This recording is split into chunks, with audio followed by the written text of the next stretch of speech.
ഈ വിഷയത്തെക്കുറിച്ച് സംസാരിക്കുവാനായി എഴുത്തുകാരനും പ്രഭാഷകനുമായ ശ്രീ രവിചന്ദ്രനാണ് നമ്മോടൊപ്പം ഉള്ളത്. സാറിന് സ്വാഗതം. കഴിഞ്ഞ ദിവസം ഫ്രാൻസിലെ നഗരമായ നീസിൽ നടന്ന ഭീകരാക്രമണത്തിൽ 85 ആൾക്കാരാണ് കൊല്ലപ്പെട്ടത്. ലോകമെമ്പാടും അടിക്കടി ഉണ്ടാകുന്ന ഭീകരാക്രമണങ്ങൾ മതാധിഷ്ഠിതമാണ്. ഇതുപോലെയുള്ള ആക്രമണങ്ങളെ സാർ എങ്ങനെയാണ് നോക്കിക്കാണുന്നത്? നീസിലുണ്ടായ ആക്രമണം എന്ന് പറയുന്നത് ഒരു തുടർച്ചയാണ്. ഇതിനു മുന്നേ നമുക്കറിയാം ഷാർലി ഹെബ്ദോ എന്ന് പറയുന്ന കാർട്ടൂൺ, അതിനോടനുബന്ധിച്ചുള്ള ആക്രമണം, ഷാർലി ഹെബ്ദോയുടെ ഓഫീസിൽ കടന്നു കയറി നടത്തിയ ആക്രമണം. അതിനുശേഷമാണ് ഫ്രാൻസിന് ഇത്ര ശക്തമായിട്ടുള്ള ഒരു വലിയൊരു ആഘാതം ഉണ്ടാകുന്നത് ഇപ്പോഴാണ്. ഇത് it's not a ball from the blue.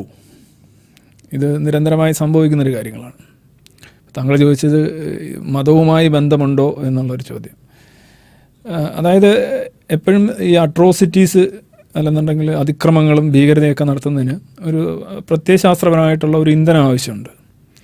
ആ നിലയിൽ നമ്മൾ ഈ അക്രമ പരമ്പരകളിലൊരു പൊതു സ്വഭാവം കാണുന്നുണ്ട്.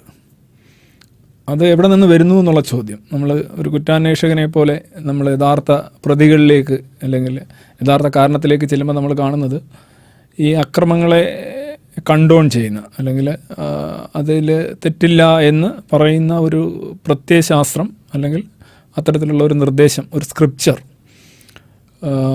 ഈ അക്രമികളെല്ലാം തന്നെ അവലംബിക്കുന്നതായിട്ടാണ് കാണുന്നത്. അപ്പോൾ സ്വാഭാവികമായിട്ടും നീസ് എന്ന് പറയുന്നത് ഒരു അവസാന വാക്കല്ല എന്നുള്ള ഒരു ഭയമാണ് ലോകത്തിനുള്ളത്. അത് ആവർത്തിക്കപ്പെട്ടേക്കാം. കാരണം അതിൻ്റെ റൂട്ട് കോസ് മാറുന്നില്ല. റൂട്ട് കോസ് അചഞ്ചലമായി നിൽക്കുകയും ആ റൂട്ട് കോസിനെ വളരെ വാശിയോടെ ആളുകൾ പ്രതിരോധിക്കുകയും ചെയ്യുന്നിടത്തോളം കാലം ഈ ഒരു അക്രമ പരമ്പരയ്ക്ക് ഒക്കേഷണലായിട്ടുള്ള അല്ലെങ്കിൽ ഇടവിട്ടുള്ള ചില ശമനങ്ങൾ ഉണ്ടാകുമെന്നല്ലാതെ I think it's a chronic disease. Chronic disease എന്ന് പറയുമ്പോൾ അവിടെ സ്ഥായിയായ ഒരു മാറ്റം പ്രതീക്ഷിക്കേണ്ടതില്ല. ഇസ്ലാമിൻ്റെയൊക്കെ ചരിത്രം നോക്കിയാൽ തന്നെ ബേസിക്കലി വയലൻസുമായിട്ട് നന്നായിട്ട് ബന്ധമുള്ള അനുഭാവമുള്ള ഒരു സംഹിത തന്നെയാണ്. Sometimes even their currency is violence.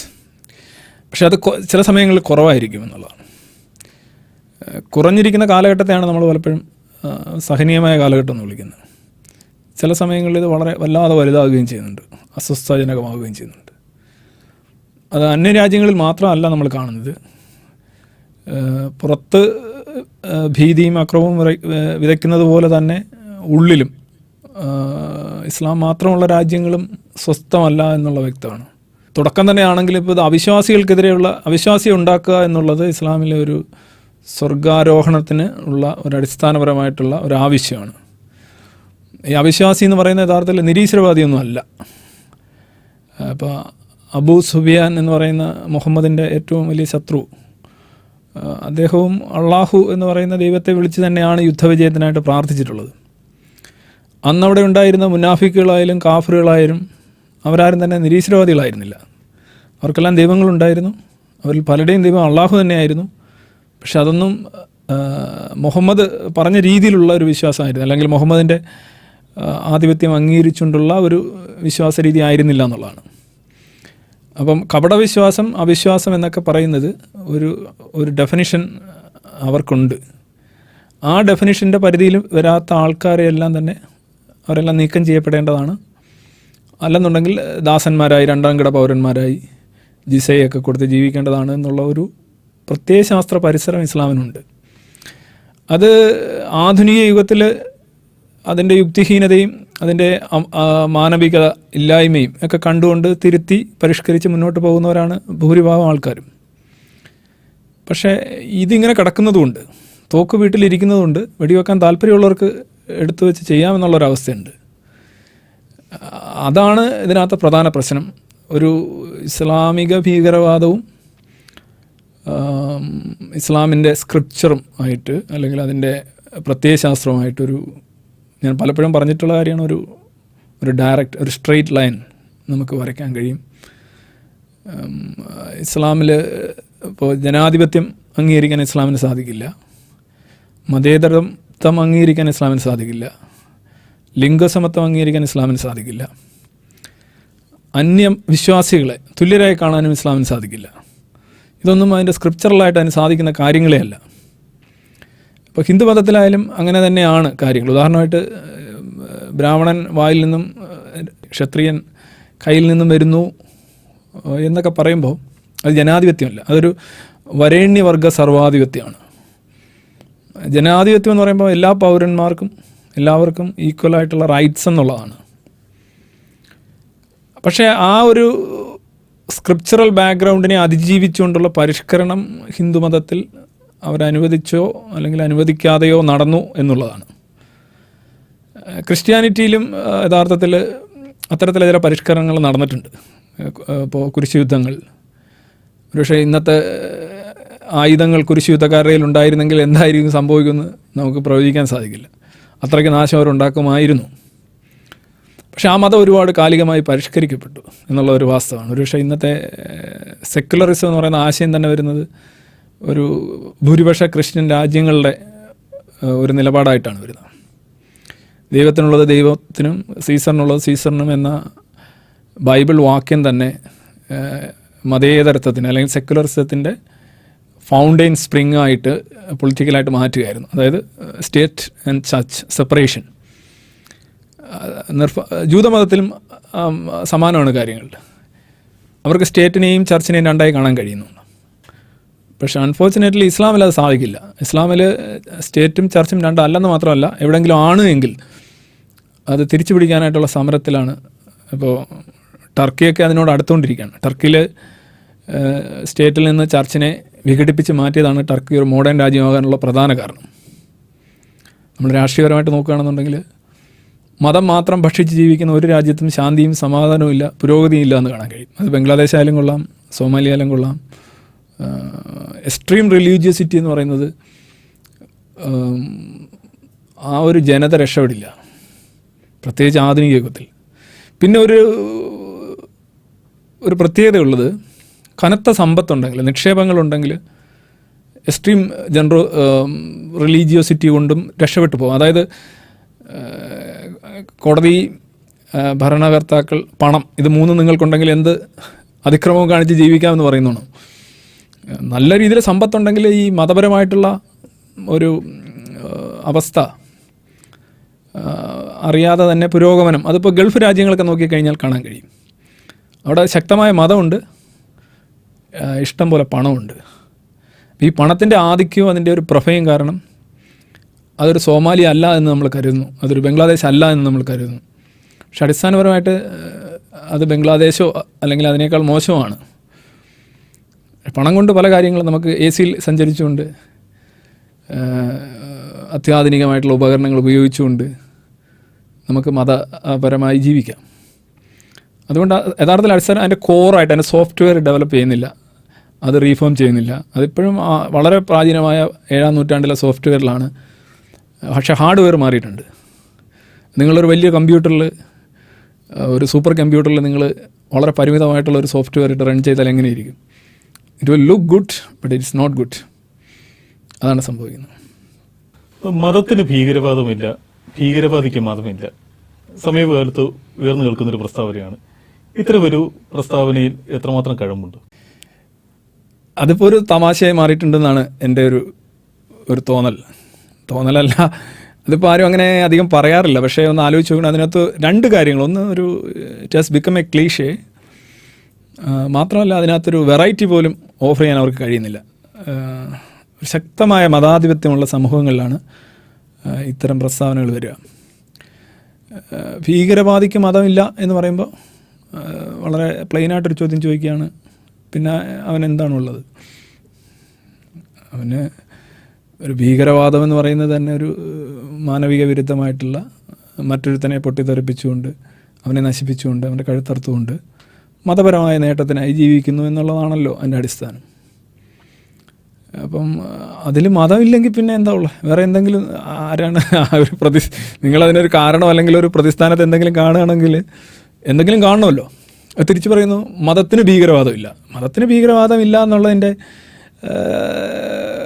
എന്തെങ്കിലും സംശയം നിങ്ങൾക്കുണ്ടെങ്കിൽ നിങ്ങൾ അതിൻ്റെ സോഫ്റ്റ്വെയർ പരിശോധിച്ചാൽ മതിയാവും. ഈ സോഫ്റ്റ്വെയർ പരിശോധിക്കുമ്പോൾ ഒരുമാതിരി തിരിച്ചറിവൊക്കെ ഉള്ളവർക്ക് പെട്ടെന്ന് മനസ്സിലാവും. പിന്നെ തിരിച്ചറിയുന്ന പലരും അത് തങ്ങളുടെ ബുദ്ധി വെച്ച് അതിനെ പരുവപ്പെടുത്തിക്കൊണ്ട് തങ്ങൾക്ക് അനുകൂലമായിട്ട് ഉപയോഗിക്കും. മതത്തിൽ ഭീകരവാദം ഉണ്ട് എന്നുള്ളത് മതത്തിൻ്റെ എല്ലാ ഗ്രന്ഥങ്ങളിലും അവയുടെ ആചാരങ്ങളിലും അനുഷ്ഠാനങ്ങളിലും ചിന്താഗതിയിലും ശൈലിയിലും എല്ലാം വളരെ വ്യക്തമാണ്. ഇപ്പോൾ ഏറ്റവും നിരുദ്രവകരമായിട്ടുള്ള മതം പോലും സർവാധിപത്യത്തെ സ്വപ്നം കാണുന്നുണ്ട് എന്ന് വളരെ വ്യക്തമാണ്. ഇവിടെ സംഭവിക്കുന്നത് മതേതരമായ ചിന്തകൾ മതങ്ങളെ ദുർബലപ്പെടുത്തിയിട്ടുണ്ട്, പരിഷ്കരിച്ചിട്ടുണ്ട്, മാറ്റിയെടുത്തിട്ടുണ്ട്. സയൻസിൻ്റെയും അതുപോലെ തന്നെ സെക്യുലറിസത്തിൻ്റെയൊക്കെ ആവിർഭാവത്തോടുകൂടി ലോകമെമ്പാടും മതങ്ങളിൽ അതിനനുസരിച്ചിട്ടുള്ള ചില നേർപ്പിക്കലുകൾ നടന്നിട്ടുണ്ട്. ഈ നേർപ്പിക്കലുകളാണ് യഥാർത്ഥത്തിൽ നമ്മുടെ നാഗരികതയുടെ അടിസ്ഥാനം. നേർപ്പിക്കപ്പെടാത്ത മതവും നേർപ്പിക്കപ്പെടാത്ത മദ്യവും ഒരേ കണക്ക് അപകടകരമാണ്. മതം ഒരു ലഹരിയാണ്, മദ്യം ഒരു ലഹരിയാണ്. മദ്യത്തിൽ നിങ്ങൾ വെള്ളം ചേർക്കുന്നു, അല്ല സോഡ ഒഴിക്കുന്നു, അപ്പോൾ നിങ്ങൾക്ക് സഹനീയമാകുന്നു. നമ്മൾക്ക് അസൽ മതവിശ്വാസിയാണ്, യഥാർത്ഥ മതവിശ്വാസിയാണ് ലോകത്തിൻ്റെ ഏറ്റവും വലിയ ഭീഷണി എന്ന് പറയുന്നത്. It's A most intolerable person on earth എന്ന് ഞാൻ പറയും. കാരണം യഥാർത്ഥ മതവിശ്വാസി എന്ന് പറയുമ്പോൾ മതം വള്ളിപുള്ളി ഇല്ലാതെ മാറാതെ അതിൻ്റെ ആചാരാനുഷ്ഠാനങ്ങളിൽ യാതൊരുവിധ ഒത്തുതീർപ്പിനും തയ്യാറാകാതെ ചിലപ്പോൾ അക്ഷരാർത്ഥത്തിൽ മതം അനുഷ്ഠിക്കുന്ന ആളാണ് യഥാർത്ഥ മതവിശ്വാസി. ബാക്കി ഇങ്ങോട്ട് വരുന്ന മതവിശ്വാസികളൊക്കെ യഥാർത്ഥത്തിൽ അതിൽ കുറേശ്ശെ തങ്ങളുടെ യുക്തിയും കാലഘട്ടത്തിൻ്റെ ആവശ്യമൊക്കെ മനസ്സിലാക്കി, ഇപ്പോൾ ഫോട്ടോഗ്രാഫ് എടുക്കരുത്, ജീവനുള്ള ഒന്നിൻ്റെയും ചിത്രം വരയ്ക്കരുത് എന്ന് ആയിഷയ്ക്ക് മുഹമ്മദ് കൊടുക്കുന്ന ഒരു നിർദ്ദേശം ഇന്നത്തെ ഒരു ശരാശരി മുസ്ലിമിന് സ്വീകാര്യം ആവില്ല. കാര്യം അവന് ഫോട്ടോ എടുക്കാതെ പാസ്പോർട്ടിന് പോലും അപേക്ഷിക്കാൻ പറ്റാത്ത അവസ്ഥയാണ്. അപ്പോൾ അതിനകത്തൊക്കെ യുക്തിപരമായിട്ടുള്ള മാറ്റങ്ങൾ, ആധുനിക കാലഘട്ടത്തിൻ്റെ മാറ്റങ്ങൾ അവർ ഉൾക്കൊള്ളുന്നുണ്ട്. അങ്ങനെ ഉൾക്കൊണ്ട് വരുമ്പോൾ അത്തരം വിശ്വാസികൾ നമ്മൾ കൂടുതൽ നമുക്ക് സഹനീയമായി തീരും. അല്ല യഥാർത്ഥ വിശ്വാസിയല്ല. ഇവർ പറയും യഥാർത്ഥ മതം എന്തെന്നറിയാത്ത, യഥാർത്ഥ മതം അറിയുന്നവരാണ് ഇതെല്ലാം ചെയ്യുന്നത്. യഥാർത്ഥ വിശ്വാസികളാണ് പ്രശ്നം. നേർപ്പിക്കപ്പെട്ട വിശ്വാസിയും മതശാസനങ്ങൾ വളച്ചൊടിച്ച് യുക്തിപരമായി ജീവിക്കുന്ന അരയുക്തിവാദി, കാൽ യുക്തിവാദി, മുക്കാൽ യുക്തിവാദി, ഇത്തരം ആൾക്കാരാണ് നമ്മളുടെ ഒരു ആശ്വാസം യഥാർത്ഥത്തിൽ. ഇപ്പോൾ ഉദാഹരണമായിട്ട് നമ്മളൊരു ഫുട്ബോൾ ടീമിന് ഗോളടിക്കുന്നത് പലപ്പോഴും ഒരാളായിരിക്കും ഗോളടിക്കുന്നത്. 10 പേര് ഒരുമിച്ചൊരു ഗോളൊന്നും അടിക്കും, പക്ഷേ ഒരു സ്ട്രൈക്കറായിരിക്കും അടിക്കുന്നത്. പക്ഷേ അയാൾക്ക് പന്ത് എത്തിക്കാൻ ആളുണ്ടാവും. ഇപ്പോൾ മുന്നേറ്റ നിരക്ക് പന്ത് എത്തിക്കാനായിട്ട് മധ്യനിര, എതിർ കക്ഷികളിൽ നിന്ന് പന്ത് പിടിച്ചെടുക്കാനും സപ്ലൈ ചെയ്യാനായിട്ട് ഒരു മധ്യനിര ഉണ്ടാവും. അവർ ചിലപ്പോൾ കയറി ഗോൾ അടിക്കും. മധ്യനിരയ്ക്ക് പുറകിലൊരു പ്രതിരോധ നിര ഉണ്ടാവും. അവർ മിക്കവാറും ഗോൾ അടിക്കാറില്ല. അവർ ചിലപ്പോൾ ഒരു സീസണൊക്കെ കളിച്ചാൽ ചിലപ്പോൾ 1-2 ഗോളായിരിക്കും അടിക്കുന്ന ഒരു ഡിഫൻഡർ, ഒരു സ്റ്റോപ്പർ അടിക്കുന്ന അത്രേ ആയിരിക്കുള്ളൂ. പക്ഷേ അവർ ഇങ്ങോട്ട് ഗോൾ വീഴാതിരിക്കുന്ന കാക്കുക മാത്രമല്ല, ലോങ് റേഞ്ച് ഷോട്ടുകളിലൂടെ നേരെ പന്ത് സ്ട്രൈക്കേഴ്സിൻ്റെ അതിൽ എത്തിക്കുകയും ചെയ്യുന്നുണ്ട്. പിന്നെ ഗോളി. മതം ഒരു ഫുട്ബോൾ ടീമിനെ പോലെയാണ്. ഇതിൽ ഗോളടിക്കുന്നത് ഈ പറയുന്ന ലാദനും സവാഗിരിയും അല്ലെന്നുണ്ടെങ്കിൽ ബാഗ്ദാദിയൊക്കെ ആയിരിക്കും. അവരും അടിക്കത്തില്ല, അവരുടെയും കൂടെ നീണ്ട കൈ. ഇതൊരു നീണ്ട കൈ പോലെയാണ്. കയ്യിൽ എങ്ങനെയാണ് വിരലുകൾ വരുന്നത്? വിരലുകൾ നിങ്ങളുടെ കൈപ്പത്തിയുമായി ഘടിപ്പിക്കപ്പെട്ടിരിക്കുന്നു. കൈപ്പത്തി നിങ്ങളുടെ തോളിലുമായി ഘടിപ്പിക്കപ്പെട്ടിരിക്കുന്നു. തോളിൽ നിന്ന് സന്ദേശങ്ങൾ തലച്ചോറിലേക്ക് പോകുന്നു.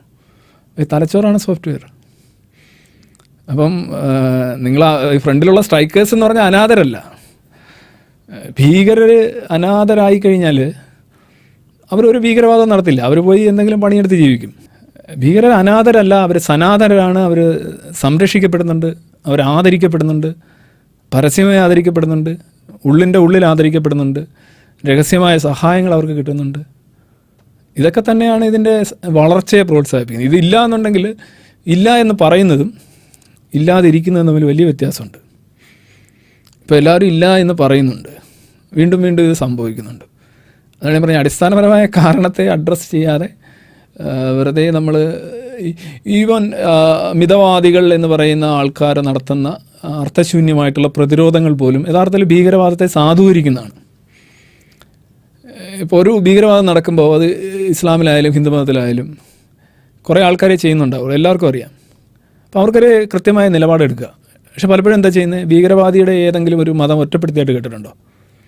ഒരു തൊഗാടിയെയോ അല്ലെങ്കിൽ ഒരു ലാദനെയോ ഹിന്ദു സമുദായമോ അല്ലെങ്കിൽ ഇസ്ലാമിക സമുദായമോ അവരുടെ മനസ്സിൽ നിന്ന് പറിച്ചറിയാറില്ല എന്ന് മാത്രമല്ല, ഒരു വീരപുരുഷ പരിവേഷമാണ് കൊടുക്കുക. ഒരു ഭീകരവാദിയുടെ വീട്ടിൽ രഹസ്യമായിട്ട് അരിയും സാധനമൊക്കെ എത്തിക്കും, മക്കളുടെ വിദ്യാഭ്യാസം, വിവാഹ ചെലവ്, വീട് വെച്ച് കൊടുക്കുക, അവന് വേണ്ടി പ്രാർത്ഥിക്കുക. ഇതൊക്കെ കാണിക്കുന്നത് ഒരു പൊതുവായിട്ട് ഒരു മിശ്ര വിവാഹം നടത്തി ഒരാൾ വന്നാൽ പോലും വളരെ മൃഗീയമായി ഒറ്റപ്പെടുത്തുന്ന ഒരു രീതിയാണ്. പ്രത്യേകിച്ച് സെമറ്റിക് മതങ്ങൾക്കൊക്കെ അങ്ങനെ തന്നെയാണ് കാണുന്നത്. ഏതെങ്കിലും ഒരു ഭീകരവാദി അതേ കണക്ക് മതത്തിന് പുറത്ത് നിർത്തുകയോ അല്ലെങ്കിൽ ഒരു കുടുംബത്തെ ബഹിഷ്കരിക്കുകയോ ചെയ്യുന്നതായിട്ട് കേട്ടിട്ടുണ്ടോ? നേരെ തിരിച്ചാണ്. അവരെല്ലാം ഷഹീദുകളാവുകയാണ്, അവരെല്ലാം വീരപുരുഷന്മാരാകുകയാണ്. അങ്ങനെ ഒരു സപ്പോർട്ട് ഈ മതത്തിൽ നിന്ന് വരുന്നുണ്ട് എന്നുള്ളതാണ്. അതായത് കുറച്ച് പേര് ഭീകരത പ്രവർത്തിക്കുന്നു, നല്ലൊരു പക്ഷം ആൾക്കാർ ഭീകരത പ്രവർത്തിക്കണം എന്നാഗ്രഹിക്കുന്നു. അപ്പോൾ സ്വാഭാവികമായിട്ടും ഇൻറ്റേർണലായിട്ടൊരു റെസിസ്റ്റൻസ് ഇല്ല. റെസിസ്റ്റൻസ് വരുന്നത് പലപ്പോഴും പത്രപ്രസ്താവനകൾ വഴിയും മൈക്കിൻ്റെ മുന്നിൽ നിന്നുള്ള ചില പ്രഖ്യാപനങ്ങളൊക്കെ വഴിയാണ്.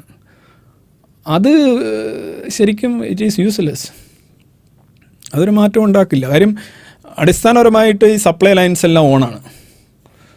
ഇപ്പോൾ വേൾഡ് ട്രേഡ് സെൻറ്റർ തകർക്കാനായിട്ട് 4 വിമാനങ്ങൾ എടുത്തുകൊണ്ട് പോകുന്ന ഭീകരർക്ക് അതിനുള്ള പൈസ എന്ന് പറഞ്ഞാൽ അവർ പാറയടിച്ചുണ്ടാക്കിയ പൈസ അല്ല. അതിന് പരിശീലനം വേണം, അത്രയും ആളുകളെ സംഘടിപ്പിക്കണം.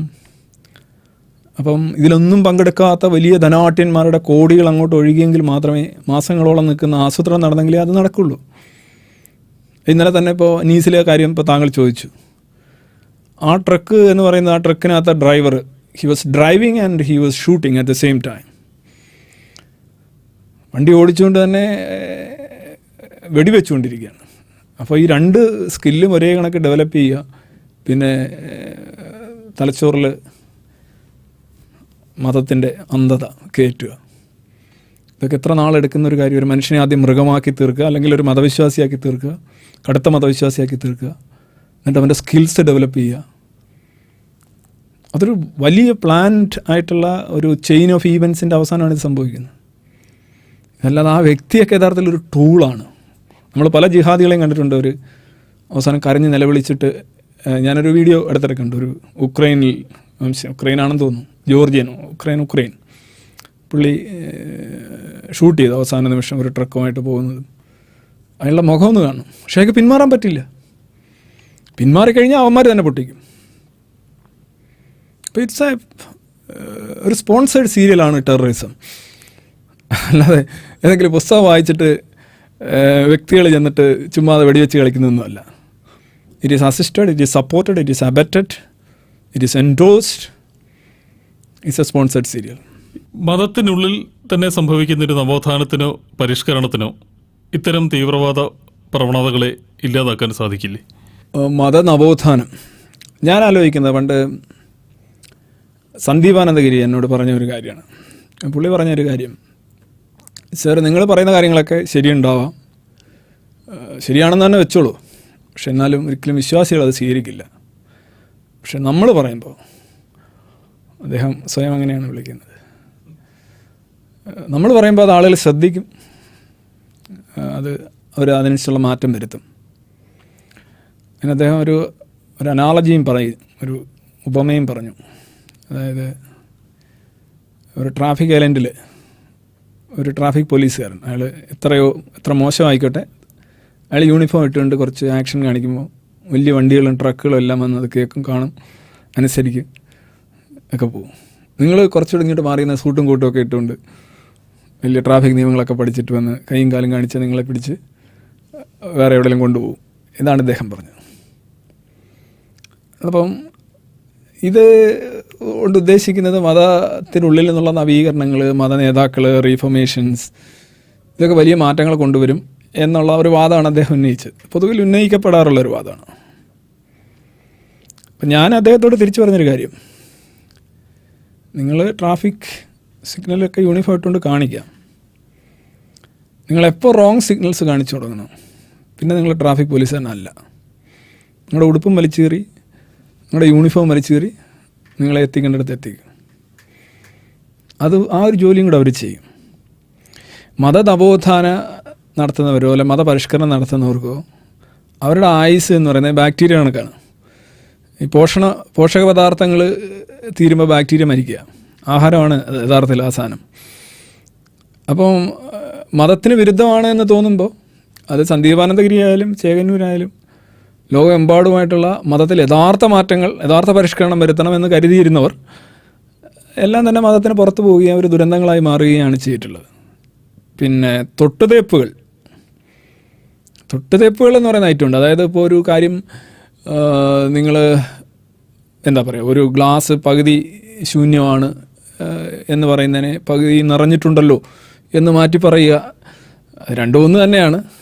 അങ്ങനെ ചില അതുപോലെ തന്നെ ആചാരാനുഷ്ഠാനങ്ങളിലൊക്കെ ചെറിയ ചെറിയ മാറ്റങ്ങൾ ആരും അറിയാത്ത രീതിയിൽ അങ്ങനെയൊക്കെ വരുത്തുന്നവരെ സഹിക്കും മതം.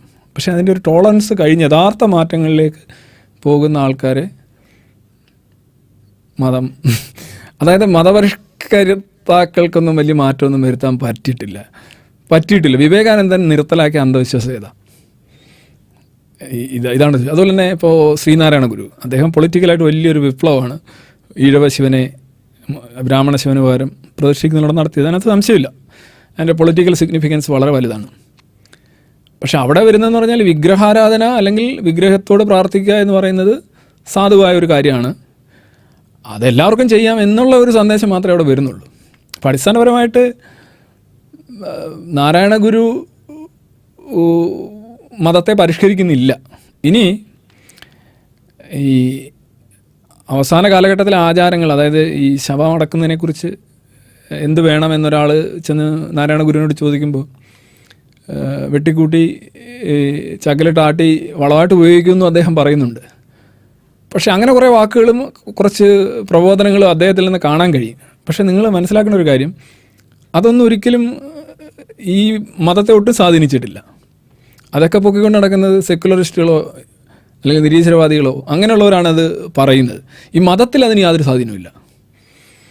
ചക്കിലിട്ട് വളമായിട്ട് ചക്കിലിട്ടാട്ടി വളമായിട്ട് തെങ്ങിന് കൊണ്ടിടാനായിട്ട് പറയുന്ന ഒരു സാധനം അദ്ദേഹത്തിൻ്റെ സമുദായമോ അല്ലെങ്കിൽ അദ്ദേഹത്തിൻ്റെ സമൂഹമോ എടുത്തിട്ടില്ല എന്നുള്ളതാണ്. അപ്പോൾ അവർ പറഞ്ഞിട്ടുണ്ടാവാം.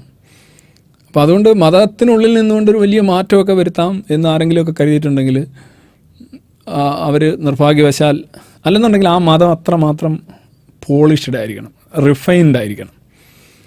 അത്ര റിഫൈൻഡ് ആണെങ്കിൽ മതപരിഷ്കരണം സാധ്യമാണ്, അകത്തു നിന്നും പുറത്തു നിന്നും സാധ്യമാണ്. അതാണ് ഞാൻ പറയുന്നത്. അകത്തു നിന്ന് മാത്രമല്ല, പുറത്തു നിന്ന് വലിയ നമ്മൾ പുറത്തേക്ക് നോക്കുന്നുണ്ട്. ഇപ്പോൾ പുറത്തുനിന്ന് വരുന്ന, ഇപ്പോൾ ഉദാഹരണമായിട്ട് കേരളത്തിലിപ്പോൾ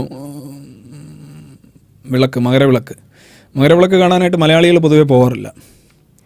ഇപ്പോൾ പൊന്നമ്പലം വീട്ടിൽ തന്നെ 105 പേര് മരിച്ചപ്പം അത് കൂടുതലും ആന്ധ്രക്കാരും തമിഴ്നാട്ടുകാരുമായിരുന്നു. അന്ന് അവരുടെ വീട്ടിലൊക്കെ ഉയർന്ന നിലവിളി യഥാർത്ഥത്തിൽ മലയാളിയുടെ വീട്ടിൽ ഉയരേണ്ടുന്ന കാര്യം. മലയാളി എന്തെങ്കിലും ഇപ്പം കിട്ടുന്ന നേട്ടമുള്ളൊരു കാര്യമാണെന്നുണ്ടെങ്കിൽ അവൻ ഇടിച്ചു ഉയരേണ്ടതാണ്. പക്ഷെ അവനൊരു ധാരണയുണ്ട്, ഇത് തട്ടിപ്പാണ്, ഇത് ഒന്നുമില്ല എന്നൊരു ധാരണയുണ്ട്. ഈ ധാരണ സൃഷ്ടിച്ചത് ഇവിടെ വർഷങ്ങളോളം നീണ്ട എതിർ പ്രചരണങ്ങളാണ്. അത് നോക്കുമ്പം ഒരുപക്ഷെ മതം ഏറ്റവും കൂടുതൽ എതിർക്കുന്ന അല്ലെങ്കിൽ ഇഷ്ടപ്പെടാത്ത യുക്തിവാദികളാണ്. അവരവിടെ കയറി അടിയൊക്കെ വാങ്ങിച്ചു, അത് എക്സ്പോസ്ഡായി, അത് വെളിവാക്കി. ആ വെളിവാക്കുമ്പോഴും യുക്തിവാദികൾ പറയുന്നതിനോട് താല്പര്യമില്ല, അവരോട് താല്പര്യമില്ല, അവർ പറയുന്നത് ശ്രദ്ധിക്കത്തില്ലെന്ന് പറയുമ്പോഴും അവർ പറഞ്ഞ ചില കാര്യങ്ങൾ ഈ വിശ്വാസികളുടെ ബ്രെയിൻ അങ്ങ് എടുത്തിട്ടുണ്ട്, അത് റെക്കോർഡ് ചെയ്തിട്ടുണ്ട്. ആ ഒരു പ്രോസസ്സ് അവിടെ നിന്ന്, അതുകൊണ്ടാണ് അവനവിടെ പോകാത്തത്. അതൊന്നുമില്ല എന്ന് ബോധ്യപ്പെടുത്തിയത് കൊണ്ട് മാത്രമാണ് പോകാത്തത്. അപ്പോൾ ഇത് പുറത്തുനിന്ന് വരുന്ന ഒരു മാറ്റമാണ്. ഇതൊരു പക്ഷേ അതിനകത്തിരിക്കുന്ന ഒരാൾ പറയുകയാണെങ്കിൽ എടുക്കില്ല. അപ്പോൾ ഇവിടെ മതനവോത്ഥാനത്തിനങ്ങ് ഭയങ്കര മാറ്റമാണ്, മതപരിഷ്കരണത്തിനങ്ങ് വലിയ സാധ്യതയാണെന്നൊക്കെ പറയുന്നത്. യഥാർത്ഥത്തിൽ നിങ്ങൾ ചിന്തിച്ച് നോക്കുകയാണെന്നുണ്ടെങ്കിൽ യഥാർത്ഥ പരിഷ്കരണം മുന്നോട്ട് വെക്കുന്ന മത നേതാക്കൾക്ക് നിക്കക്കളി ഉണ്ടാവില്ല. അവർ ചീമട്ട പോലെ തിരസ്കരിക്കപ്പെടും. പിന്നെ തൊട്ടുതേപ്പും അഡ്ജസ്റ്റ്മെൻറ്റും ഒക്കെ പറഞ്ഞ് കുറച്ച് പുരോഗമനമൊക്കെ ഇങ്ങനെ പറഞ്ഞുകൊണ്ടിരിക്കുന്ന ആൾക്കാരെ ഒരു പക്ഷേ സഹിച്ചേക്കും. പക്ഷെ എന്നാലും മതം മാറേണ്ട കാര്യമില്ല. നിങ്ങൾ സ്ട്രെസ് ചെയ്യുന്നില്ലല്ലോ, നിങ്ങൾ ഒന്നിലും മാറ്റം നിർദ്ദേശിക്കുന്നില്ലല്ലോ. അടിസ്ഥാനപരമായിട്ട് നിങ്ങളിങ്ങനെ ഓരോന്ന് പറയുന്നു, അല്ലാതെ ഏതെങ്കിലും ഒരു കാര്യം മാറ്റണമെന്ന് നിങ്ങൾ പറയുന്നില്ല, അതിനുവേണ്ടി നിങ്ങൾ നിലകൊള്ളുന്നില്ല. അങ്ങനെ നിലകൊണ്ടുകൊള്ളുമ്പോൾ നിങ്ങളൊരു ചേകന്നൂരായി മാറും, അല്ലെങ്കിൽ ഒരു സന്ദീപാനന്ദഗിരി ചെറുതായ എന്തൊക്കെ പറഞ്ഞതേ ഉള്ളൂ. അദ്ദേഹത്തിന് വളരെ മോശമായ അനുഭവമാണ് ഉണ്ടായത്.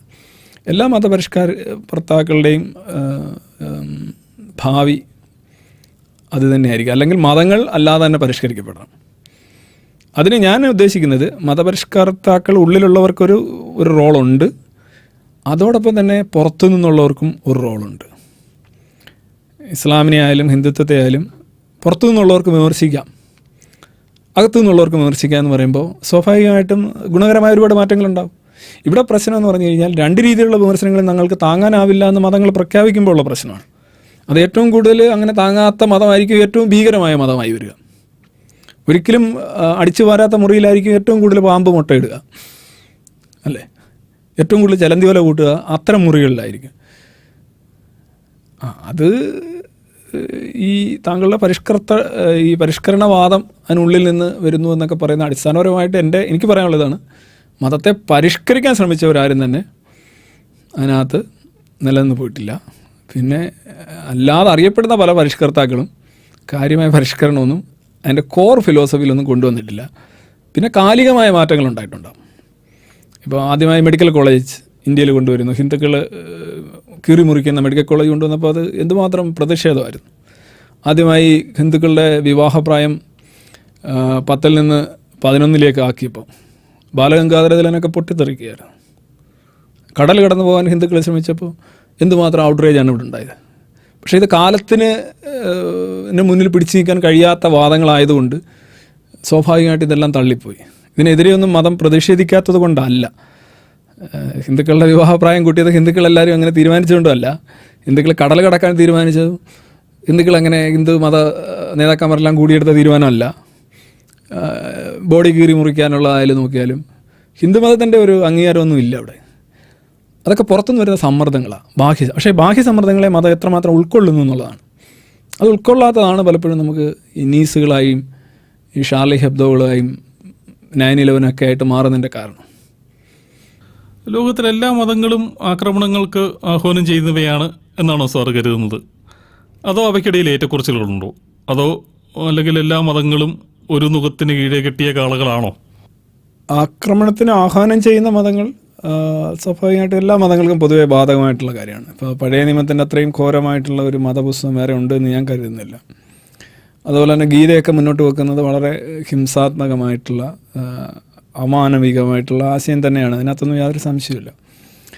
പക്ഷേ ഇതിൻ്റെ ട്രാൻസ്ലേഷൻ, അതായത് തർജ്ജമ, എന്തുമാത്രം പറയുന്നതും പ്രവൃത്തിയും തമ്മിലുള്ള ദൂരം. ഉദാഹരണമായിട്ട് എൻ്റെ നീനി അധികം പ്രശ്നം ഉണ്ടായി ഞാൻ കൊന്നുകളയും എന്ന് നമ്മൾ പറയുമ്പോൾ ശരിക്കും നമ്മൾ കൊല്ലാൻ ഉദ്ദേശിക്കുന്നുമില്ല, കേൾക്കുന്ന ആൾക്കും അത് ഫീൽ ചെയ്യുന്നുണ്ടാവില്ല. കൊന്നുകളയും ഞാൻ പല രീതിയിൽ പറയാതെ, തട്ടിക്കളയും എന്നൊക്കെ പറയാറുണ്ട്. പക്ഷേ ഈ തട്ടിക്കളയും നമ്മൾ എഴുതി വെച്ച് കഴിഞ്ഞാൽ, ഒരു പ്രശ്നം തട്ടിക്കളയണം എന്ന് എഴുതി വെച്ച് കഴിഞ്ഞാൽ അത് തട്ടിക്കളയണം എന്ന് തന്നെ കുറേ ആൾക്കാർക്ക് വായിക്കാൻ സാധിക്കും. അവർ മതിയാവും, ലോകം മുഴുവൻ നശിപ്പിക്കാൻ അവർ മതിയാവും. ഞാൻ പണ്ടും പറഞ്ഞ ഒരു മതത്തിലെ എല്ലാ ആൾക്കാരും പോയി ഭീകരവാദമൊന്നും നടത്തേണ്ട കാര്യമില്ല. സ്ട്രൈക്കേഴ്സ് മാത്രം ഗോൾ അടിച്ചാൽ മതി. സ്ട്രൈക്കേഴ്സിന് പന്തെത്തിയില്ലെങ്കിൽ ഗോൾ ഉണ്ടാവില്ല. പന്തെത്തിക്കുന്നു എന്നുള്ളതാണ് പ്രശ്നം, കറക്റ്റായിട്ടുള്ള സ്പേസിൽ പന്തെത്തിക്കുന്നത്. അപ്പം അങ്ങനെ ഈ ട്രാൻസ്ലേഷൻ റേറ്റ് കൂടുതലുള്ള മതങ്ങളായിരിക്കും പ്രശ്നം ഉണ്ടാക്കുക. പ്രമുഖ മതങ്ങളിലെല്ലാം തന്നെ ഒരുപാട് പരിഷ്കരണം, വെതറിങ് സംഭവിച്ചിട്ടുണ്ട്. ഈ വെതറിങ് ഏറ്റവും കുറച്ച് സംഭവിച്ച ഒരു മതമാണ് ഇസ്ലാം. അതിൻ്റെ ഒരു പ്രശ്നം ഒരുപക്ഷെ ഒരു 10, 200, 250 അല്ലെങ്കിൽ ചിലപ്പോൾ 100 വർഷം കഴിയുമ്പോൾ എനിക്കറിയില്ല, ചിലപ്പോൾ പെട്ടെന്നായിരിക്കും മാറ്റം വരിക. ചില അങ്ങനെ ഒരു ക്വാണ്ടം ലീപ്പിന് സാധ്യതയുണ്ട്. ഇസ്ലാം വൻതോതിൽ പരിഷ്കരിക്കപ്പെടുകയും കുറേ കൂടെ അങ്ങനെ വരുമ്പോൾ ലോകത്തെ ഒരുപാട് പ്രശ്നങ്ങളങ്ങ് പരിഹരിക്കപ്പെടുകയാണ്. ഇത്രയും വലിയൊരു ജനത കുറേ കൂടെ യാഥാർത്ഥ്യ ബോധത്തോടെ, കുറേ കൂടെ നാഗരിക ബോധത്തോടെ പെരുമാറി തുടങ്ങുമ്പോൾ ഒരുപക്ഷെ ഇന്നുള്ള പ്രശ്നങ്ങൾ നല്ലൊരു പങ്ക് പരിഹരിക്കപ്പെടുകയാണ്. ഇപ്പം ഒരു ഭാഗം വലിയ തോതിൽ അക്രമാസക്തമായി തീരുമ്പോൾ അതുണ്ടാക്കുന്ന ചില രാഷ്ട്രീയ പരിണതികളുണ്ട്. ഇപ്പോൾ യൂറോപ്പിലൊക്കെയുള്ള രാഷ്ട്രീയം തന്നെ ഡിക്റ്റേറ്റ് ചെയ്യുന്നത് ഇസ്ലാമിനെ ബേസ് ചെയ്താണ്. മൈഗ്രേഷൻസ്, അഭയാർത്ഥികൾ ഉണ്ടാക്കുന്ന പ്രശ്നങ്ങൾ, അത് എല്ലാവരുടെയും മനസ്സിലുള്ളതാണ്. അത് വോട്ടെടുപ്പിലൊക്കെ തന്നെ ഈവൻ റഫറൻഡങ്ങളിൽ പോലും അതിൻ്റെയൊക്കെ നിഴൽ വീഴുന്നുണ്ട്. അപ്പം ഈ ട്രാൻസ്ലേഷൻ നിരക്ക് വളരെ കൂടുതലാകുന്നതാണ് പ്രശ്നം. പിന്നെ നിങ്ങൾ ഇപ്പം നീസിൻ്റെ കാര്യം ചോദിച്ചതുപോലെ, നീസ് പോലെയുള്ള ഒരു സംഭവം നിലവിൽ ഇസ്ലാമിന് മാത്രം സാധിക്കുന്നതാണോ എന്നുള്ളൊരു സംശയം ഉണ്ടാകും. കാരണം ഈ ജിഹാദിസം ഫിഡയാൻ സ്വയം ത്യജിച്ചുകൊണ്ട് മതം അനുഷ്ഠിക്കുക, സ്വന്തം ജീവന് വില കൽപ്പിക്കാതെ ആത്മത്യാഗം ചെയ്യുക, എന്നിട്ട് മതസമ്മാനങ്ങൾ സ്വന്തമാക്കുക. അതിപ്പോൾ സ്വർഗമായാലും അവിടുത്തെ സ്വർഗീയ സുന്ദരികളും മദ്യവും അനന്തമായ ജീവിതവും സുഖസൗകര്യങ്ങളും ഒക്കെ യഥാർത്ഥത്തിലൊരു അമിതമായൊരു ഭോഗാസക്തിയാണ് ഈ എല്ലാ ഭക്തിയും. അങ്ങനെ തന്നെയാണ്. കാര്യം നമ്മളുടെ വിശ്വാസങ്ങൾ യഥാർത്ഥത്തിൽ നമ്മളുടെ ഭൗതികമായ മോഹങ്ങളുടെ ഒരു ഇരട്ടിപ്പോ ഒക്കെയാണ് കാണുക. ഇവിടെ മാത്രം പോരാ, അതിന് ശേഷവും അനന്തമായി ജീവിക്കണം, അനന്തമായി സുഖിക്കണം, അധ്വാനം പാടില്ല.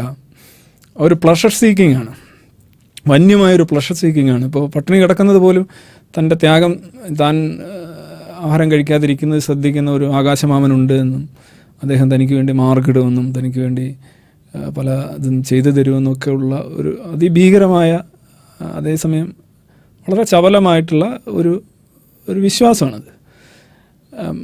അതിൽ പൂർണ്ണമായും വിശ്വസിക്കുന്നവരും ഭാഗികമായി വിശ്വസിക്കുന്നവരും, അരവിശ്വാസം, കാൽ വിശ്വാസം, 0.25 ഇങ്ങനെയൊക്കെയുള്ള പല പല വിശ്വാസങ്ങളുണ്ട്. പൂർണ്ണമായി വിശ്വസിക്കുന്നവരാണ് യഥാർത്ഥത്തിൽ ഈ താങ്കൾ പറഞ്ഞ ഒരു ലെവലിലേക്ക് പോകുന്നത്. അവരാണ് സ്വന്തം ജീവൻ തന്നെ കളയുന്നത്. They really believe in what they say they believe or what they claim believe. അവർ വിശ്വസിക്കുന്നു എന്ന് അവകാശപ്പെടുന്ന കാര്യങ്ങളിൽ അവരങ്ങ് വിശ്വസിക്കുക. മറ്റുള്ളവർ വിശ്വസിക്കുന്നു എന്ന് പറയുന്ന കാര്യങ്ങളിൽ പലതിനും കാര്യമായി വിശ്വസിക്കുന്നില്ല. അവർ പ്രധാനമായിട്ട് ഈ ഇന്നിങ്സിന് പ്രാധാന്യം കൊടുത്തിട്ട് ഇനി ഉണ്ടെങ്കിൽ കിട്ടിക്കോട്ടെ എന്നുള്ള രീതിയിലുള്ള ഒരു യുക്തി വരുന്നില്ല. ഈ ജീവിതത്തിൽ യാതൊരുവിധ വിട്ടുവീഴ്ചയ്ക്ക് അവർ തയ്യാറല്ല. അതിപ്പോൾ പെന്തക്കോസ്റ്റുകൾ പോലും പണ്ടൊക്കെ ഈ ആശുപത്രിയിൽ പോകില്ല എന്ന് പറയുന്ന ആൾക്കാർ പോലും അവർ പോലും മാറിയിട്ടുണ്ട്. അതിതീവ്ര ക്രിസ്ത്യാനിറ്റി ആണിത്. അപ്പോൾ ഹൈലി റിച്വലിസ്റ്റിക് ആയിട്ടുള്ള ആൾക്കാർ അല്ലെങ്കിൽ സെൽഫ് സാക്രിഫൈസിങ് ആയിട്ടുള്ള ആൾക്കാർ വരുന്ന എവിടെയെന്ന് ചോദിച്ചു കഴിയുമ്പോൾ അതിൻ്റെ സ്ക്രിപ്ചറൽ ആയിട്ടുള്ള സപ്പോർട്ടുള്ളത് ഇസ്ലാമിലാണ്. അത് നിഷേധിച്ചിട്ട് കാര്യമില്ല. അങ്ങനെ ഒരു സ്ക്രിപ്ചറൽ സപ്പോർട്ട് അല്ലെങ്കിൽ ഒരു സ്ട്രെയിറ്റ് ലൈൻ മറ്റു മതങ്ങളിൽ കാണുന്നില്ല, അല്ലെങ്കിൽ അഥവാ ഉണ്ടെങ്കിൽ തന്നെ അവരെടുക്കുന്നില്ല. ഇത് ഉണ്ട്, ഇത് ലിറ്ററലായിട്ട് എടുക്കുന്ന ആൾക്കാർ ഉണ്ട് എന്നുള്ളതാണ് കാറ്റ് ഒട്ടും കയറാത്ത, പ്രകാശം ഒട്ടും കയറാത്ത ഒരു മുറിയായിട്ട് മാറുന്നുണ്ട്. അതുകൊണ്ട് എല്ലാ മതങ്ങളും ഒരുപോലാണെന്നൊക്കെ പറഞ്ഞ് ഫുൾ മാർക്ക് വാങ്ങിക്കുന്നതൊന്നും നിലവിൽ വലിയ കാര്യമില്ല. മാറ്റങ്ങളുണ്ട്, വ്യത്യാസങ്ങളുണ്ട്, ഏറ്റക്കുറച്ചിലുകളുണ്ട്. ഉദാഹരണമായിട്ട് ഒരിക്കലും ഒരു ജൈന മതക്കാരന് മറ്റൊരാളെ കൊന്നിട്ട് മതസമ്മാനം വാങ്ങിക്കുന്നതിനെക്കുറിച്ച് ചിന്തിക്കാനേ സാധിക്കില്ല. ഈവൻ സൂക്ഷ്മജീവികളെ പോലും കൊല്ലാൻ പാടില്ല എന്നുള്ളതാണ് ഒരു ജൈന മതക്കാരൻ്റെ. അവനൊരു you cannot imagine a Jain starting a slaughter house. You cannot imagine. അപ്പോൾ അഹിംസയാണ് അതിൻ്റെ ഡോക്ട്രിൻ. അഹിംസ ഡോക്ട്രിനായിട്ടുള്ള ഒരു മതത്തിൽ സ്വാഭാവികമായിട്ടും ജൈനമതവും ഇസ്ലാമും ഒരേ കണക്കായിരിക്കും. ഭീകരത നടത്തുക എന്നൊക്കെ പറയുന്നത് അതൊക്കെ ഒരുപാട് ഇല്ലേ, ഉച്ച കഴിഞ്ഞ് ഹോട്ടലുകാർ സാമ്പാറിനകത്ത് വെള്ളം ഒഴിക്കുന്നത് പോലെ ആയിപ്പോയി. ഒരുപാടങ്ങ് വെള്ളം ഒഴിപ്പായിപ്പോയത്. വ്യത്യാസമുണ്ട്. ആ വ്യത്യാസമില്ല എന്നുള്ളതൊക്കെ എത്ര നാൾ നമുക്കങ്ങനെ പറഞ്ഞുകൊണ്ടിരിക്കാൻ സാധിക്കും എന്നുള്ളതാണ് പ്രശ്നം. വ്യത്യാസമുണ്ട് എന്ന് പൂർണ്ണമായിട്ടും ഉള്ള അഭിപ്രായമാണ് എനിക്കുള്ളത്. ഉണ്ട്, അങ്ങനെ കാണപ്പെടുന്നുണ്ട്. ഏറ്റക്കുറച്ചിലുകളുണ്ടാവാം, പക്ഷേ ദർ ഈസ് എ ഡിഫറൻസ്.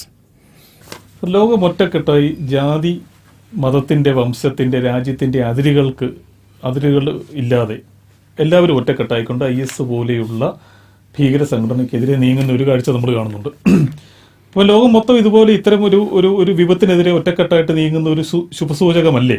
കാരണം ഈ IS പോലെയുള്ള അല്ലെങ്കിൽ ഭാവിയിലും വരുന്ന ഇത്തരം അതിക്രമങ്ങൾക്കെതിരെ അല്ലെങ്കിൽ ഭീകര സംഘടനകൾക്കെതിരെ ലോകം ഒറ്റക്കെട്ടായിട്ട് ഇനിയും നിൽക്കുമെന്നുള്ള ഒരു സൂചനയല്ലേ ഇത് നൽകുന്നത് ഇത്തരം നീക്കങ്ങൾ? ഇസ്ലാമിക് സ്റ്റേറ്റിനെ ലോകം എമ്പാടുമുള്ളവർ തള്ളിപ്പറയുന്നു എന്നുള്ളത് ഒരു അന്ധവിശ്വാസമാണ്. കാരണം ഇസ്ലാമിക് സ്റ്റേറ്റ് യഥാർത്ഥത്തിൽ ഇസ്ലാമിൻ്റെ ഒരു പ്രോഡക്റ്റ് തന്നെയാണ്. അവർ ഉയർത്തി കാണിക്കുന്ന മുദ്രാവാക്യങ്ങളോ എഴുതി വെക്കുന്ന വാചകങ്ങളോ ഒന്നും തന്നെ പുറത്തുനിന്നുള്ള സാധനമല്ല. അവർ ഇസ്ലാമിക സാഹിത്യം, മതസാഹിത്യത്തെ പൂർണ്ണമായും പിൻപറ്റുന്നവരാണ് അക്ഷരാർത്ഥത്തിൽ. അതായത് ഈ വെള്ളം ഒഴിക്കാതെ അടിക്കുന്നവരാണ് അവർ. അപ്പോൾ നമുക്ക് പറയാൻ കഴിയുക സ്വാഭാവികമായിട്ട് മറ്റ് മതസ്ഥർക്ക് അവരെ എതിർക്കും. അത് സ്വാഭാവികമാണ്. അപ്പോൾ അങ്ങനെ ഒരു എതിർപ്പുണ്ട്, ലോകത്തിൻ്റെ നല്ല തോതിലുള്ള എതിർപ്പ് അവർക്കെതിരെ ഉണ്ട്.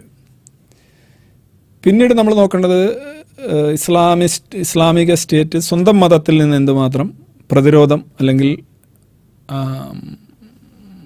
വിമർശനം നേരിടുന്നുണ്ട്, എതിർപ്പ് നേരിടുന്നുണ്ട് എന്നുള്ളതാണ്.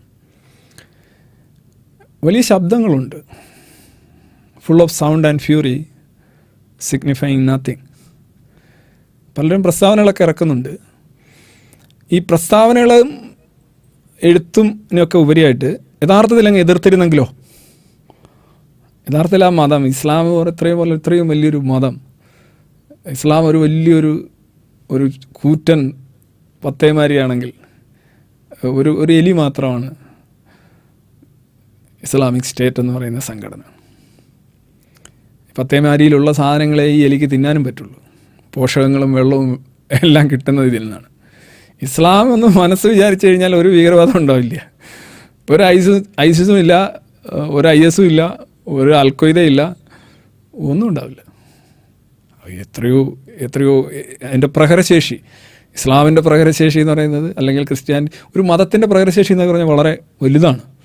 അവിടെ ഒരു ചെറിയ സംഘടനയ്ക്ക് പിടിച്ചു നിൽക്കാൻ കഴിയണമെങ്കിൽ ആ സംഘടനയ്ക്ക് ഈ മതത്തിൻ്റെ പ്രത്യക്ഷമായോ പരോക്ഷമായിട്ടുള്ള ആശീർവാദവും അനുഗ്രഹവും സംരക്ഷണയും ഉണ്ട് എങ്കിൽ മാത്രമേ സാധിക്കൂ. There cannot be two views about that. രണ്ട് വീക്ഷണങ്ങൾ അവിടെ അസാധ്യമാണ്, എന്നെങ്കിലും മാത്രമേ സാധിക്കുള്ളൂ. ഇപ്പോൾ അൽ ജസീറ ചാനലിൽ ഞാൻ പണ്ടൊരു പ്രഭാഷണത്തിൽ പറഞ്ഞിട്ടുള്ള കാര്യമാണ്. അൽ ജസീറ ചാനലിലെ അൽ ജസീറ എന്ന് പറഞ്ഞ ഒരു ഫോർവേഡ് ഇച്ചിരി പ്രോഗ്രസീവ് ആയിട്ടുള്ളൊരു ഇസ്ലാമിക ഖത്തറിൽ നിന്നുള്ള ചാനലാണ്. അപ്പോൾ അവരുടെ പ്രേക്ഷകർക്കിടയിൽ നടത്തിയ ഇൻ്റർവ്യൂവിൽ ഭൂരിപക്ഷം ആൾക്കാർ മുസ്ലിങ്ങളും IS ശരിയാണ് എന്നാണ് പറഞ്ഞത്. ഈവൻ ബ്രിട്ടനിലൊക്കെ പോലും നടത്തുന്നതിനകത്ത് നല്ലൊരു sizeable section of Muslim population believes that IS is right and they are Islamic സ്റ്റേറ്റാണ്, ജൈനി സ്റ്റേറ്റോ ബുദ്ധിസ്റ്റ് സ്റ്റേറ്റോ എന്നല്ല. സാർ, അതിനിടയിൽ ഒരു ചോദ്യം ചോദിച്ചോട്ടെ. അതായത് ഈ ഇസ്ലാമിക് സ്റ്റേറ്റ് എന്നത് അമേരിക്കയും ഇസ്രയേലും ഉൾപ്പെടുന്ന സയനിസ്റ്റ് ചേരിയുടെ സൃഷ്ടിയാണെന്ന വാദം പലരും ഉയർത്താറുണ്ട്. അത്തരം ആരോപണങ്ങളിൽ എന്തെങ്കിലും വാസ്തവമുണ്ടെന്ന് സാർ കരുതുന്നുണ്ടോ? അതെ, ഞാനീ പറഞ്ഞതിൻ്റെ തുടർച്ചയായിട്ട് തന്നെ അത് പറയാം. അപ്പോൾ ഇസ്ലാമിക് സ്റ്റേറ്റിനെ യഥാർത്ഥത്തിൽ തള്ളിപ്പറയുന്നുണ്ടെങ്കിൽ ഇസ്ലാമിക് സ്റ്റേറ്റിനെതിരെയുള്ള ആരോപണങ്ങളൊക്കെ ഇപ്പോൾ സോഷ്യൽ മീഡിയയിലും പുറത്തൊക്കെ ആരാണ് പ്രതിരോധിക്കുന്നത്? ഒരു ഇസ്ലാമിക് സ്റ്റേറ്റിൻ്റെ ഒരു കൊടി ഈ അപമാനിച്ചു എന്ന് പറഞ്ഞാൽ എന്തുമാത്രം പ്രശ്നങ്ങളാണ് കാശ്മീരിലും അതിനോടനുബന്ധിച്ച് സോഷ്യൽ മീഡിയയിലും വന്നത്. റഷ്യ സിറിയയിലേക്ക് സൈന്യത്തെ അയച്ചപ്പോൾ വ്ളാഡിമിർ പുടിനെ വിമർശിച്ചത് ആരാണ്? പുള്ളിക്കെതിരെ വാചകങ്ങളൊക്കെ ചൊരിഞ്ഞുകൊണ്ട് കമൻറ്റുകളിട്ടാരാണ്? ഇസ്ലാമിക് സ്റ്റേറ്റിനെ തൊടുമ്പോൾ തങ്ങളെ എന്തോ നഷ്ടപ്പെടുന്നുവെന്ന് വിശ്വസിക്കുന്ന നല്ലൊരു വിഭാഗം ആൾക്കാർ ഈ മതത്തിലുണ്ട്. മൗനാനുവാദം, പരസ്യ പിന്തുണ ഇല്ല, പക്ഷേ രഹസ്യ പിന്തുണ, ഗൂഢമായ ആഹ്ലാദം, ഇഷ്ടപ്പെടൽ, ആരാധന. ഇസ്ലാമിക് സ്റ്റേറ്റൊക്കെ ഉന്മൂലനം ചെയ്യപ്പെട്ട് കഴിഞ്ഞാൽ വല്ലാതെ ദുഃഖിക്കുന്ന ഒരുപാട് പേരുണ്ടാവും.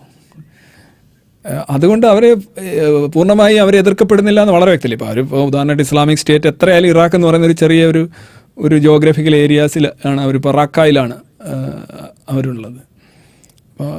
അപ്പോൾ ആ ഒരു ഭാഗം സിറിയയുടെ കിഴക്കും ഇറാഖിൻ്റെ വടക്കുമായിട്ട് വരുന്നൊരു ആ ഒരു ഭാഗം ഇപ്പം സൈനികമായി തിരിച്ചു പിടിക്കണമെങ്കിൽ ലോകം വിചാരിച്ചാൽ വലിയ പ്രയാസമൊന്നുമില്ല. ഇപ്പോൾ റഷ്യ തന്നെ അവിടെ ഇടപെട്ടിട്ട് ബോംബൊക്കെ ഇട്ടിട്ട് അവസാനം ഇപ്പം എന്തായി, നല്ല തോതിൽ ഐസിസിനെ തളർത്താൻ അവർക്ക് സാധിച്ചു. പക്ഷെ അവർക്ക് ആ ജോബ് ഫിനിഷ് ചെയ്യാൻ താല്പര്യമില്ല എന്നല്ലേ ഇത്രയും നാളായിട്ടും നമ്മൾ മനസ്സിലാവുന്നത്. കാരണം അവർക്കെല്ലാം ഡിവൈഡഡ് എയിംസാണ്. ഇപ്പോൾ ആസാദിൻ്റെ കൂടെ നിൽക്കുന്നവരാണ് റഷ്യക്കാർ. അപ്പോൾ ആസദ് ജയിക്കണം എന്ന് പറയുമ്പോൾ ആസദിൻ്റെ മറ്റു റബൽസിനെയാണ് കൂടുതലും റഷ്യൻ ടാർഗറ്റ് ചെയ്യുന്നത്. ശരിക്കും ഐസിസിനെ ആയിരുന്നില്ല എന്നുള്ളൊരു വാദമുണ്ട്. അപ്പം ഐസിസിനെ മാത്രം തകർക്കാനായിട്ട് തീരുമാനിച്ചാൽ ചെയ്യാവുന്ന കാര്യമുള്ളത്. അപ്പം അങ്ങനെ ചെയ്യുന്നില്ല, സൈനികമായിട്ട് ചെയ്യപ്പെടുന്നില്ല എന്ന് പറയുമ്പോൾ അതിനെ അനുകൂലിക്കുന്ന രാഷ്ട്രീയ ശക്തികൾ അത് അനുവദിക്കുന്നില്ല. രാഷ്ട്രീയ ശക്തികളെന്ന് പറയുമ്പോൾ പല രാജ്യങ്ങളിലും മതം തന്നെയാണ് രാഷ്ട്രീയം. സൗദി അറേബ്യയുടെ താല്പര്യം എന്ന് പറയുന്നത് ശരിക്കും ഇസ്ലാമിൻ്റെ താല്പര്യമായിട്ട് വരും. അത്തരം രാജ്യങ്ങൾ. അപ്പം ഐസിസ് അങ്ങനെ വ്യാപകമായി എതിർക്കപ്പെടുന്നു, എല്ലാവരും ഒറ്റപ്പെടുത്തുന്നു എന്നുള്ളത് ശരിയാണ്. ഒറ്റ കാര്യത്തിൽ ഇസ്ലാമിന് പുറത്തുള്ളവർ പൊതുവിൽ ഐസിസിനെ വൻതോതിൽ എതിർക്കുന്നുണ്ട്, ഭയക്കുന്നുണ്ട്. പക്ഷേ ഇസ്ലാമിനുള്ളിൽ ഇപ്പോഴും നല്ല തോതിലുള്ള പിന്തുണ അത് പരസ്യമായിട്ടും രഹസ്യമായിട്ടും ഐസിസിനുണ്ട്. അത് ലോകമെമ്പാടുമുള്ള ആൾക്കാർ റിക്രൂട്ടഡായിട്ടും തെളിയിച്ചുകൊണ്ടിരിക്കുകയാണ്. പിന്നെ താങ്കൾ പറഞ്ഞ ഈ ജൂത ഗൂഢാലോചന എന്നൊക്കെ പറയുന്നത് അത് ഒരു കോമഡി ആയിട്ട് മാറിയിട്ടുള്ള സാധനമാണ്. ജൂതന്മാർക്ക് ഇത്രയധികം കഴിവ്, ഇപ്പോൾ നീസിലെ ട്രക്ക് ഡ്രൈവറെ സൃഷ്ടിക്കാൻ ജൂതന്മാർ, അതും ചിലപ്പോൾ ഒരു ജൂതനായിരിക്കും. ഇതെല്ലാം ജൂതന്മാർ നടത്തിയ കൊലകളായിട്ട് മാറ്റുമ്പോൾ നമ്മളൊരു കാര്യം ശ്രദ്ധിക്കണം. ഈ ജൂതന്മാരാണ് സയനിസ്റ്റ് ഗൂഢാലോചനയാണ് എന്ന് പറയുമ്പോൾ അതിനെതിരെ ആരും ഒന്നും പറയുന്ന പോലും ഇല്ലല്ലോ. ഇപ്പോൾ അനൂപിനോട് പറയുകയാണ് നിങ്ങളൊരു സ്ത്രീയാണ് എന്ന് പറഞ്ഞു കഴിഞ്ഞാൽ അനൂപ് ചിരിച്ചുകൊണ്ടിരിക്കത്തേ ഉള്ളൂ. Because you know it and others also know it. So there isn't a dispute on that. അപ്പം ഇത് ഇതൊരു തമാശ മാത്രമാണ്, ഇതൊരു വാദം പോലുമല്ല. ജൂതന്മാരാണ് എല്ലാം ചെയ്യുന്നത്, എല്ലാം ജൂത ഗൂഢാലോചനയാണ്, എല്ലാത്തിൻ്റെ പിന്നിലും ഗൂഢാലോചനയാണെങ്കിൽ ഇത്രയും ഗൂഢാലോചനകൾക്ക് വിധേയമാകത്തക്ക രീതിയിൽ തങ്ങളുടെ മതം എത്തിച്ചേരുന്നു എന്നെങ്കിലും മനസ്സിലാക്കേണ്ടതാണ് അല്ലേ. എന്തുകൊണ്ട് ജൂത ഗൂഢാലോചനകൾ ജൈനിസത്തിലും ബുദ്ധിസത്തിലും ഹിന്ദുമതത്തിലും ക്രിസ്ത്യാനിറ്റിയിലും ഒന്നും ഇതേപോലെ വിജയം കാണുന്നില്ല എന്നുള്ളൊരു ചോദ്യം അവിടെ ബാക്കിയുണ്ടല്ലോ. പൊളിറ്റിക്കൽ അൺട്രസ്റ്റ് എല്ലാ രാജ്യങ്ങളിലും ഉള്ളതാണല്ലോ, ദാരിദ്ര്യം എല്ലാ രാജ്യങ്ങളിലും ഉള്ളതാണ്, പട്ടിണി എല്ലാ രാജ്യങ്ങളിലും ഉള്ളതാണ്. അവിടെ എല്ലാം തന്നെ ഇതേ കണക്കുള്ള പൊട്ടിത്തെറികളും പിന്നെ കഴുത്തുവെട്ടലുകളും ഒന്നും ഉണ്ടാകുന്നില്ല. അപ്പം ജൂത ഗൂഢാലോചന കുറച്ച് കഴിയുമ്പോൾ അവർ നിർത്തുന്നു. നരിച്ച സ്വയം പരിഹാസ്യരാകുന്നത് ഇതിൻ്റെ ഒരു വിഷയം എന്ന് പറഞ്ഞു കഴിഞ്ഞാൽ സ്വയം പരിഹാസ്യമാകുന്നത് മനസ്സിലാക്കാൻ കഴിയാതിരിക്കുക എന്ന് പറയുന്നൊരു അവസ്ഥയുണ്ട്. അതുകൊണ്ടായിരിക്കാം ഈ ജൂതന്മാരുടെ പേരിലുള്ള കുറേ ജൂതന്മാർ ഓഫ് കോഴ്സ് അവർക്കിതിനകത്ത് വലിയ താല്പര്യമോ അവരോട് വലിയ സ്നേഹമൊന്നും ഉണ്ടാകാൻ വഴിയില്ല. പക്ഷേ എന്നാലും അവർ സ്വന്തം കാര്യം നോക്കി ജീവിക്കുന്ന ഒരു ജനതയായിട്ടാണ് ഒരു കുറേ നാളുകളായിട്ട് നമ്മളൊരു കഴിഞ്ഞ അരനൂറ്റാണ്ടായിട്ട് നമ്മൾ കാണുന്നത്. കാര്യം അവർ അങ്ങനെ ഒരു വെട്ടിപ്പിടുത്തം അല്ലെങ്കിൽ ഒരു മതപരിവർത്തനം അല്ലെങ്കിൽ ഒരു ഇൻവേഷൻ അതിനേക്കാൾ സ്വന്തം ഭാഗത്ത് സ്വന്തം നില ഭദ്രമാക്കാനായിട്ടുള്ള ചില പരിപാടികളാണ് അവർ പ്രധാനമായിട്ടും ചെയ്യുന്നത്. അപ്പം പിന്നെ ജൂത ഗൂഢാലോചന എന്ന് പറയുന്ന വാദത്തിൽ എന്താ അർത്ഥമുള്ളത്? ചിലപ്പോൾ ഇതുപോലെ തന്നെ ഇപ്പം സക്കീർ നായിക്, സ്വാതി പ്രാചി, ശശികല, പ്രവീൺ തൊഗാഡിയ, പഴയകാലത്ത് മദനി എന്ന് പറയുന്ന പോലെ ഇതിനകത്ത് ഈ മതത്തിൻ്റെ പ്രചാരകർ അല്ലെങ്കിൽ മതപ്രഭാഷകർ അവരിലൂടെ അതിനകത്ത് ഈ വംശീയമായിട്ടുള്ള പല രീതിയിലുള്ള അല്ലെങ്കിൽ മതപരമായിട്ടുള്ള പല തീവ്രവാദങ്ങളും അതിനകത്ത് ജനങ്ങളിലേക്ക് എത്തുന്നുണ്ടെന്നുള്ള ആരോപണം ശക്തമായിട്ട് തന്നെ നിലവിലുണ്ട്. അപ്പോൾ ഭരണകൂടം എന്തുകൊണ്ട് ഇത്തരം ഒരു പ്രവണതകൾ നിയന്ത്രിക്കുന്നില്ല? അല്ലെങ്കിൽ സാറ് ഉൾപ്പെടുന്ന നിരീശ്വര നാസ്തികവാദികൾ ഇതിനെതിരെ കൃത്യമായിട്ട് നിങ്ങൾക്കൊരു പ്രതിരോധം സംഘടിപ്പിക്കാൻ നിങ്ങൾക്ക് സാധിക്കാറുണ്ടോ? സക്കീർ നായിക്കോ അല്ലെങ്കിൽ പ്രാച്ചിയോ അല്ലെങ്കിൽ പിന്നെ ആരാണ് ദേവണക്കുള്ള ശശികലയോ ഇവർക്കൊക്കെ അവർ പ്രതികരിക്കുന്ന സമുദായത്തിൽ ഒരു റോളുണ്ട് എന്നുള്ളതാണ് സത്യം. ഇവരൊന്നും ആകാശത്ത് നിന്ന് പൊട്ടി വീണതല്ല. നമ്മളെവിടെയാണ് പോയി ഒരു പ്രഭാഷണം നമ്മൾ കേൾക്കുന്നത് എപ്പോഴാണ്? നമ്മൾ കേൾക്കാൻ ആഗ്രഹിക്കുന്നത് കേൾക്കുമ്പോഴാണ്, വരുന്നതാണ് നമ്മൾ കേൾക്കുന്നത്. നമുക്ക് കേൾക്കാൻ ആഗ്രഹമില്ലാത്തതാണെങ്കിൽ നമ്മളപ്പോൾ പൊടിയും തട്ടി എഴുന്നേറ്റ് പോകും. അത് ഇപ്പോൾ ഒരു നായകൻ തന്നെ, സിനിമാ നായകൻ തന്നെ, അയാളെ കൊല്ലുമ്പോൾ സംവിധായകനെ പറഞ്ഞു നിങ്ങൾക്കങ്ങനെ നായകനെ കൊല്ലാനൊന്നും പറ്റില്ല, അയാളെ കൊല്ലുന്നത് ഞങ്ങൾക്ക് ഇഷ്ടമല്ല എന്ന് പറയുന്നത് പോലെ ഈ ജനത്തിനനുസരിച്ച് മുന്നിൽ വന്നിരിക്കുന്നവർക്ക് അവർ കേൾക്കാൻ ആഗ്രഹിക്കുന്ന കാര്യങ്ങൾ പറയുമ്പോഴാണ്. ഈവൻ നമ്മളുടെ പൊതുവിൽ നമ്മുടെ സ്വഭാവം അങ്ങനെയാണ്. നമുക്ക് കേൾക്കാൻ ആഗ്രഹിക്കുന്ന കാര്യങ്ങൾ അതാണിപ്പോൾ സക്കീർ നായിക്കിൻ്റെയോ അല്ലെങ്കിൽ നിങ്ങളീ പറഞ്ഞ ആൾക്കാരുടെയൊക്കെ മുന്നിൽ വലിയ ആൾക്കൂട്ടങ്ങൾ വരാൻ സാധിക്കും. ഇങ്ങനെ ഒരു ആൾക്കൂട്ടം അവർ എവിടെ നിന്ന് വരുന്നത്? അവരുടെ മതത്തിൻ്റെ ഭാഗമാണ്. അപ്പം അവർ ശരിക്കും മദ്യം കച്ചവടം പോലെയാണ്. മദ്യക്കച്ചവടം ഉള്ളത് മദ്യപാനികളുള്ളത് കൊണ്ടാണ്, മദ്യം ആവശ്യമുള്ളത് കൊണ്ടാണ് ആളുകൾ അവിടെ ചെല്ലുന്നത്. അവിടെ ഷാപ്പാണോ കുറ്റക്കാർ അതോ മദ്യമാണോ കുറ്റക്കാർ എന്നുള്ള ചോദ്യമാണ്. ഇത് നിങ്ങൾ ആ വ്യക്തികളുടെ മാത്രം ഒരു കുഴപ്പമായിട്ട് അവർക്കൊന്നും പിടിച്ചിരിക്കാൻ പറ്റില്ലല്ലോ. ഇപ്പം നിങ്ങൾ പറയുന്നത് സമാനമായിട്ട് നിങ്ങൾ ഒരു യുക്തിവാദിയുള്ള അല്ലെങ്കിൽ നിരീശ്വരവാദിയുള്ള അവർക്ക് പോയി ഇങ്ങനെ പ്രസംഗിക്കാൻ പറ്റത്തില്ല. ആവശ്യക്കാരില്ല, മനസ്സിലായില്ലേ? അപ്പോൾ ഈ ആവശ്യക്കാർ എന്ന് പറയുന്നത് ഇവിടെ ഇത് മതത്തിൻ്റെ ഭാഗം തന്നെയാണ്. മതത്തിൽ ഇതൊരു സോഫ്റ്റ്വെയർ പ്രശ്നമാണ്. ഇതൊക്കെ ആക്ച്വലി നമ്മൾ ഹാർഡ്വെയർ ആയിട്ട് തോന്നുന്നുണ്ട്. ബേസിക്കലി ഇതെല്ലാം സോഫ്റ്റ്വെയർ പ്രശ്നങ്ങളാണ്. അമിത ദേശീയത, അമിത മതപരത, ഇതെല്ലാം ബേസിക്കലി സോഫ്റ്റ്വെയർ പ്രശ്നങ്ങളാണ്. അപ്പോൾ ഇവരെ നിയന്ത്രിക്കാൻ സർക്കാരിന് കഴിയണം. ഇപ്പോൾ തന്നെ സക്കീർ നായിക്കിന് പല രാജ്യങ്ങളിലും അങ്ങനെ പ്രവേശന അനുമതി പോലും ഇല്ല, പല രാജ്യങ്ങളിലും ഇല്ല. അങ്ങനെ എന്തുകൊണ്ട് ഇവിടെ നിരോധിച്ചുകൂടെ? ഇവിടുത്തെ ഇപ്പോൾ ഹൈന്ദവ, നിങ്ങൾ ഈ പറയുന്നതാണ് നിങ്ങൾ ഉദ്ദേശിച്ച വിഷം തുപ്പുന്ന ആൾക്കാർ, വർഗീയത, അവരെ നിയന്ത്രിക്കാമല്ലോ. ഇപ്പോൾ സാദി പ്രാച്ചി എന്നൊക്കെ പറഞ്ഞു കഴിഞ്ഞാൽ മതം കൈവിട്ട് കഴിഞ്ഞാൽ വട്ടപൂജ്യമാണ്. അവരൊക്കെ സ്വന്തമായ ഒരു അങ്ങനെയുള്ള ഒരു ഇതുള്ള ഒരു ആളാണെന്ന് എനിക്ക് തോന്നിയിട്ടില്ല. പക്ഷേ അവരെ പിന്തുണയ്ക്കാനും ഒക്കെ ആളുകളുള്ളത് കൊണ്ടും അവരുടെ വേരുകൾ ഒരുപാട് ആഴത്തിലുള്ളത് കൊണ്ടും അവർക്കെതിരെ ഒരു വിരുദ്ധ പ്രസ്താവനകൾ പോലും പലപ്പോഴും നടത്താൻ ആളുകൾക്ക് സാധിക്കുന്നില്ല. ഇസ്ലാമിലും ഹിന്ദുത്വത്തിലും എല്ലാം അങ്ങനെയാണ്. കാരണം ഞാൻ പറയില്ല, ഇറ്റ്സ് എ സ്പോൺസേഡ് തിങ്, അല്ലാതെ വ്യക്തിയുടെ മാത്രം ഒരു തീരുമാനമല്ല. സക്കീർ നായിക്ക് അങ്ങനെ ആയത് സക്കീർ നായിക്കിൻ്റെ മാത്രം ഒരു കഴിവോ അല്ലെങ്കിൽ ഒരു ശേഷിയൊന്നുമല്ല. അത് അദ്ദേഹം പ്രതികരിക്കുന്ന മതത്തിൻ്റെ ഒരു സ്വഭാവമാണ് അദ്ദേഹത്തിൻ്റേതുപോലെയുള്ള നിലപാടുകൾക്ക് സ്വീകാര്യത ഉണ്ടാക്കുന്നത്. അതേപോലെ സക്കീർ നായിക്ക് കൊണ്ട് ആ പ്രശ്നം തീരുകയില്ല. പുതിയ സക്കീർ നായിക്കുകളുണ്ടാവും, പുതിയ ശശികലകളുണ്ടാവും, പുതിയ പ്രാച്ചികളുണ്ടാവും. ഇത് ബേസിക്കലി സോഫ്റ്റ്വെയർ പ്രോബ്ലം.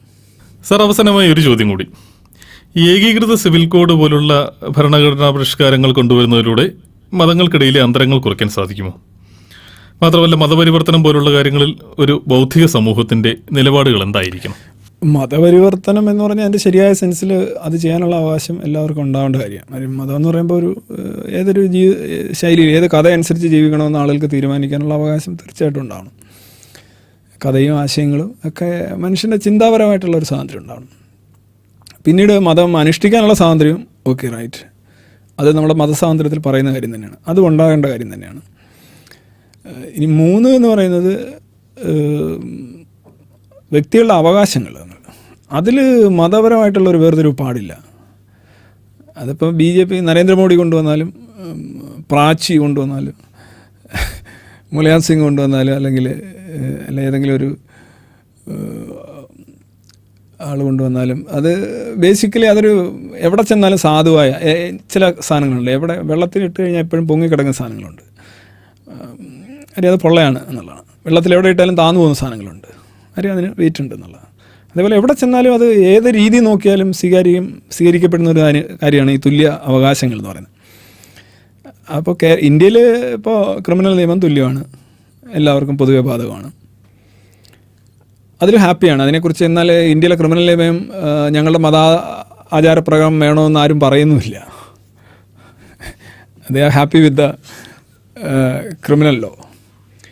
പിന്നീട് സിവിൽ ലോയാണ് പറയുന്നത്. സിവിൽ ലോ തങ്ങളുടേത് തന്നെ വേണം എന്ന് പറയുന്നുണ്ട്. അപ്പോൾ തങ്ങളുടെ വേണമെന്ന് പറയുമ്പോൾ സ്വാഭാവികമായിട്ടും ഇപ്പോൾ താങ്കൾ സൂചിപ്പിച്ച ഏകീകൃത സിവിൽ കോഡിനെ തന്നെയാണ്. അത് പാടില്ല എന്ന് പറയുന്നത് മുസ്ലിം പുരുഷനാണ്, മുസ്ലിം പുരുഷൻ മാത്രമാണ് പറയുന്നത്. പിന്നെ മുസ്ലിം സ്ത്രീ മുസ്ലിം പുരുഷൻ്റെ നിലവിലുള്ള അവസ്ഥയിൽ സ്വാധീനത്തിലാണ് എന്നുള്ളത് കൊണ്ട്, വലിയ തോതിലുള്ള അടിച്ചമർത്തലുകൾ അവിടെ ഉണ്ട് എന്നുള്ളത് കൊണ്ട് ഏകീകൃത സിവിൽ കോഡ് നടപ്പിലാക്കുന്നതിനെതിരെ അവർ യഥാർത്ഥത്തിൽ അവർക്ക് വാദങ്ങളൊന്നുമില്ല. ഇപ്പോൾ ഒരു പുരുഷൻ എന്ന് പറയുന്നത്, ഒരു സ്ത്രീ എന്ന് പറയുന്നത് അരപുരുഷനാവുക എന്ന് പറഞ്ഞു കഴിഞ്ഞാൽ ആധുനിക നാഗരികത്തിൽ അംഗീകരിക്കാൻ പറ്റുന്ന കാര്യമല്ല.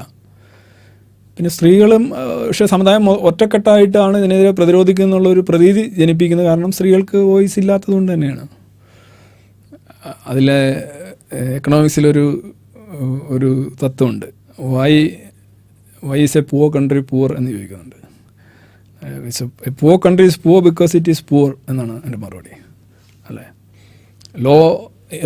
Law production, low income, low production, low investment, and low investment ആകുമ്പോൾ again low production, low income.